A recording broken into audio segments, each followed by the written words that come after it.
Governor, tell us why someone who is already facing huge cost of living pressures around energy bills now has to face increases to their borrowing costs on top of that. It's a very important question. It's probably the most important question, and I realise the distress, because it is a very difficult situation to both have such a large increase in inflation and to be forecasting that there will, I'm afraid, be a recession, and to be saying we have to increase interest rates.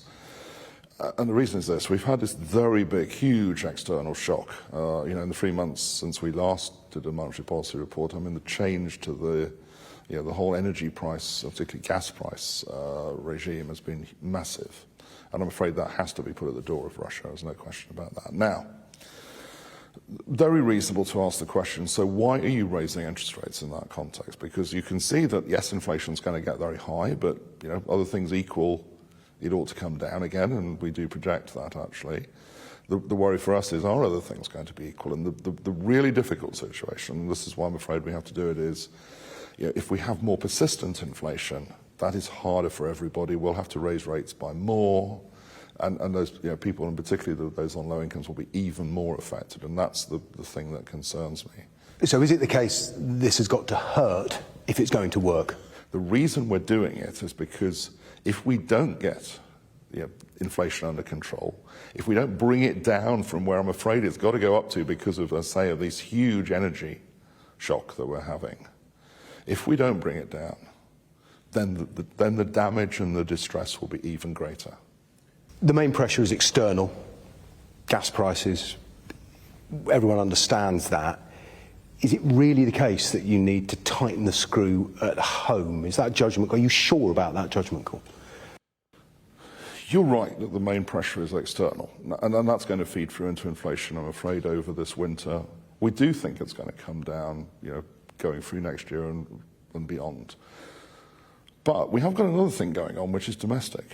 The size of the labour force has shrunk. There are fewer people working in the economy.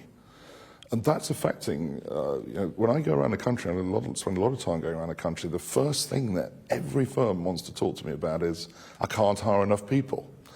And we've got this situation where we're saying, well, I think, we can already see the economy slowing, it's going to get worse, I'm afraid.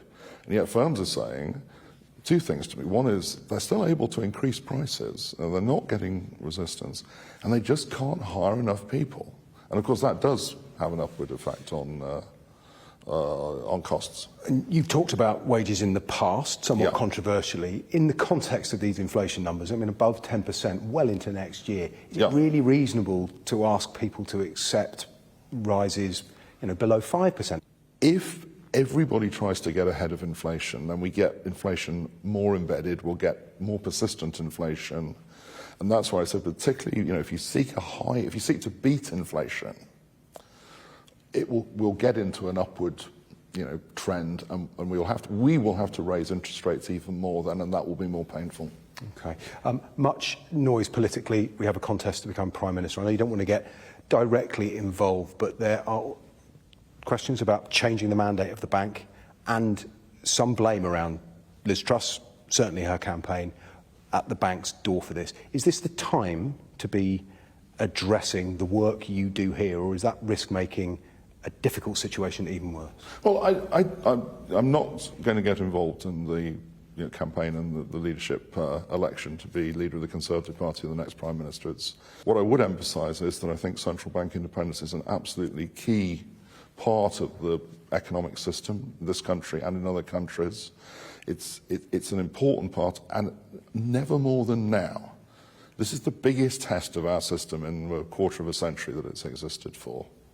Last one, if I may. You talked about a judgment call, walking this path with the consequences on either side of getting it wrong. Have you thought about the consequences if you and your colleagues have got this wrong? We don't look at it from the point of saying, personally, what if we get it wrong? This is about for the country and for the economy. So we spend a lot of time looking at those risks. And you're confident you got it right? We think this is undoubtedly the right thing to do. But we will be back in, about 6 weeks' time, because that's the next Monetary Policy Committee meeting. And we will have to go all through the evidence again. There'll be new evidence, and we will do that all over again.